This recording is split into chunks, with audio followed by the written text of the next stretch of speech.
Bom, Maria Rita, muito obrigado pela sua paciência de nos receber aqui para essa entrevista a respeito do Autores da Psicanálise Brasileira, ou no Brasil. É uma alegria. Bom, queria começar com uma pergunta mais simples, assim. Quando você começou a escrever? Nossa, eu comecei a escrever com 20... Eu escrevia quando era criança. Eu escrevi à mão um livrinho sobre uma menina que era eu. Mas todo fantasioso, todo... Enfim, eu escrevia porque eu gosto de escrever.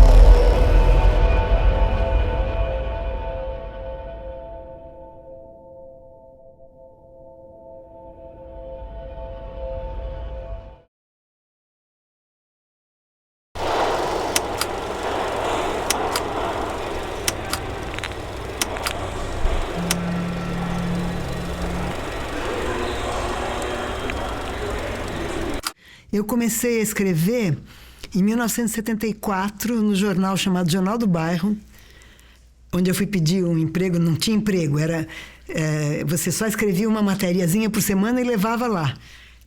Porque eu queria ganhar um dinheirinho para sair da casa dos meus pais. Esse jornal, depois eu vi que o dono dele era o Raduan Nassar, mas ele nunca aparecia, ele ficava lá, ele é bem antissocial.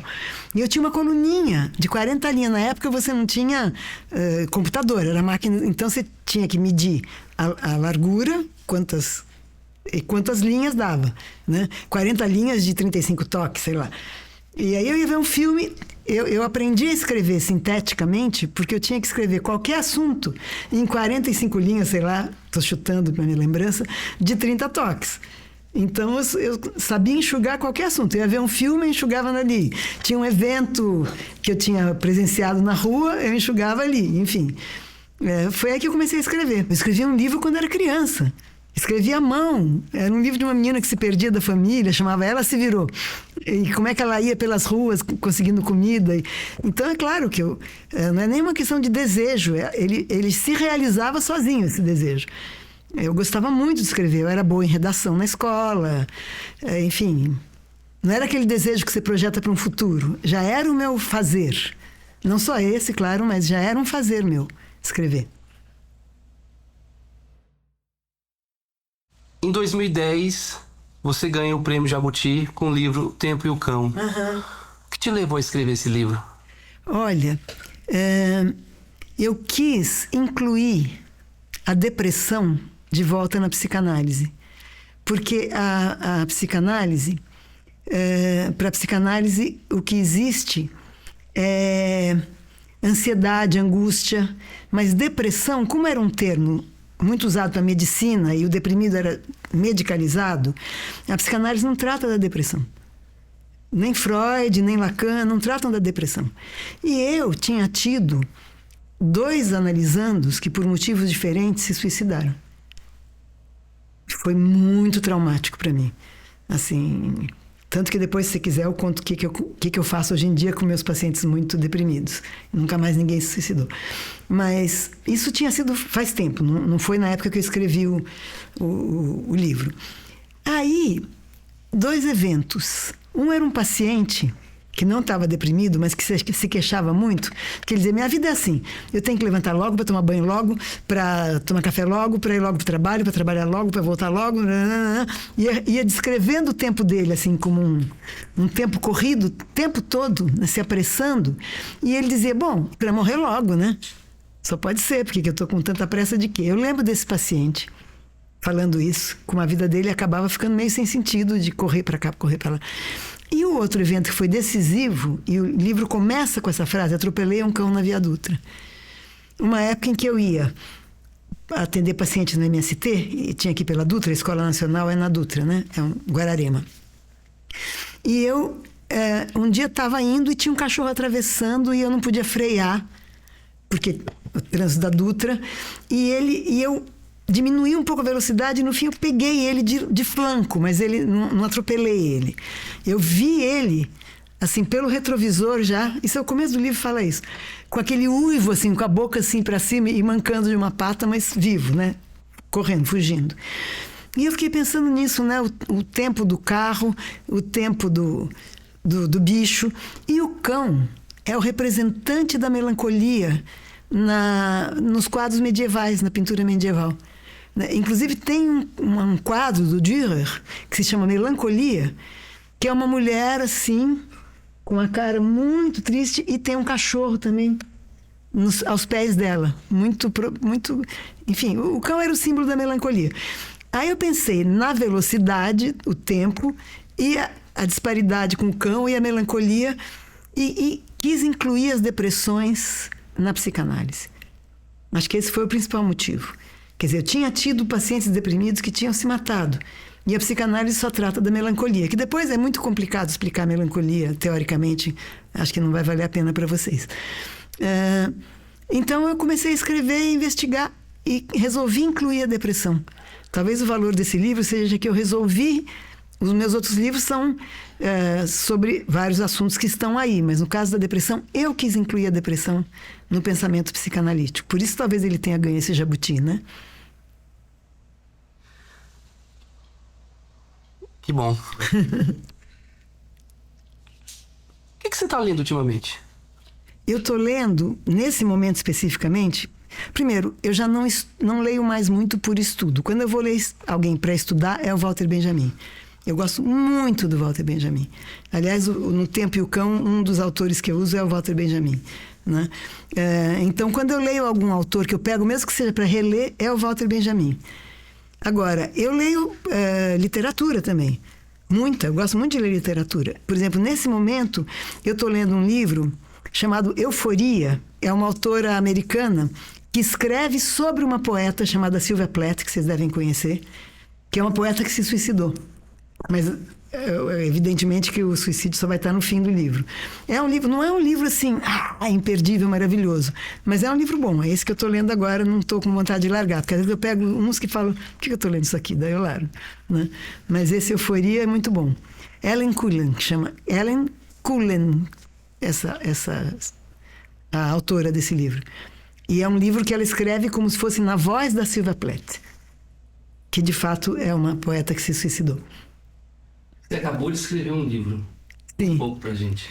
Obrigada. Esse livro aqui, que eu acho a capa muito bonita. Todas as capas do meu livro, quem fez foi o meu irmão Antônio Kell. Dos meus livros todos, da Boitempo.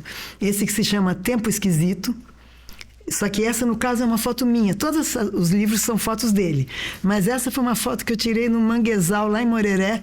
Ele clareou a foto e eu tenho a honra de ser a capista do meu próprio livro. E esse livro é um livro que não é um livro que foi projetado para ser um livro. São ensaios que eu escrevi durante a pandemia. Por isso que ele chama Tempo Esquisito, né? E tem uma espécie de microepígrafe aqui que chama... Que foi uma coisa que eu escrevi assim... Seja o esquecimento uma obra incompleta. Um dia esse tempo esquisito também será lembrado com saudades. Mesmo esse tempo esquisito. E aí são textos que eu escrevi para a revista do Instituto Moreira Salles, para aquele site A Terra é Redonda. Foram textos que eu fui escrevendo, né? Então tem um texto, por exemplo, sobre pornografia, que me pediram para o Moreira Salles, eu fui estudar sobre pornografia. Por incrível que pareça, uma autora que escreve sobre pornografia é a Susan Sontag. Isso foi uma indicação do meu ex-marido, do Reinaldo Moraes.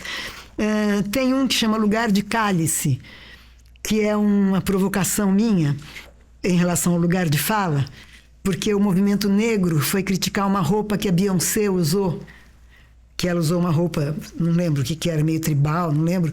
Como ela não é negra, ela não devia usar. E aí eu discuto essa ideia de cada um na sua caixinha. Uma coisa é você ofender alguém do movimento negro, outra coisa é você se identificar, né? Eu sou branca, bisneta de alemães e sou do candomblé. Não pode, né? Então, esse Lugar de Cálice fala disso. E o livro, o texto de abertura de todos, não é esse. É esse. Chama Quer Saber? Esse texto foi um texto que eu escrevi assim, eu li a notícia e escrevi. Que é um texto como se eu estivesse falando do ponto de vista de um assassino, filho da puta. Depois podem mudar se quiserem, mas acho que devia deixar. Que foi aquele cara que um cara que trabalhava num quiosque lá no Rio, em Copacabana, em Ipanema, chamado Mose, um cara negro. Ele foi pedir o salário dele. E o patrão enforcou ele até a morte.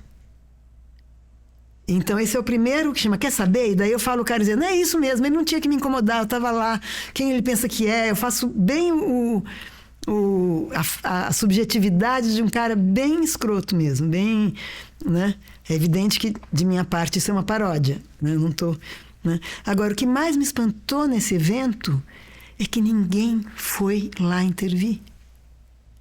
Se fosse uma menina branca sendo molestada, ia todo mundo em cima do molestador. O cara enforcou um cara negro até morrer. Na praia, a praia cheia. Ninguém foi lá dizendo, cara, para. Ninguém foi lá. É muito desamparo.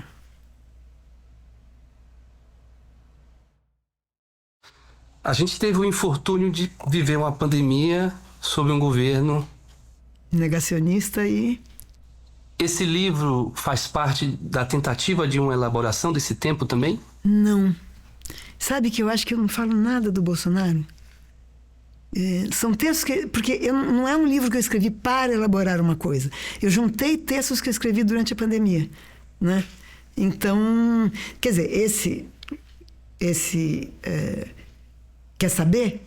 É claro que é uma tentativa de elaborar a maldade que graçou no tempo de Bolsonaro, mas eu nem mencionei isso. E eu não sei porquê, não é que eu não quis mencionar. Naquilo que motivou cada texto, não entrava isso. Ali, quando você começa a ler, qual foi a leitura que mais te marcou na vida? Eu vou te dizer qual é o livro que eu acho o livro mais bonito do mundo. Eu não sei se é ela que mais me marcou subjetivamente no sentido de me mudar. Quem me mudou foi Monteiro Lobato, Emília, Narizinho, foi a infância, né? Mogli, o Menino Lobo, que eu achava lindo. Isso que me marcou no sentido de me constituiu. Porque eu era muito criança lendo essas coisas, entrava de um jeito em terra virgem, né? Mas o livro mais bonito do mundo é Grande Sertão Veredas. É o único livro que eu li uma vez. Quando eu li, eu não sabia o final. Porque, inclusive, o Guimarães, ele pedia para as pessoas, quando ele lançou a primeira edição, para as pessoas não contarem o final. Então, eu me apaixonei por Diadorim loucamente. Ele era incrível, corajoso, jovem, valente. Quando, no fim, Diadorim era mulher, eu fiquei furiosa com Guimarães Rosa. Eu fiquei furiosa. Eu falei, ele não aguentou a história que ele escreveu, de um jagunço macho completamente encantado por um outro jagunço. No fim, quando Diadorim morre, que ele vai lá banhar o corpo, ele descobre que era mulher. Eu achei que isso foi um gol de mão muito feio que o Guimarães Rosa fez. Mas eu acho o livro tão lindo que eu já li ele mais 2 vezes depois dessa, e eu pulo a última parte. Eu pulo a última página em que ele descobre isso. Mas eu acho o livro mais bonito do mundo. Assim, e olha que eu leio bastante livro. Mas se é para mencionar eu menciono esse, Grande Sertão Veredas. Muito obrigado. Obrigada a vocês, obrigada pelas perguntas, boas de responder, que dá vontade de responder.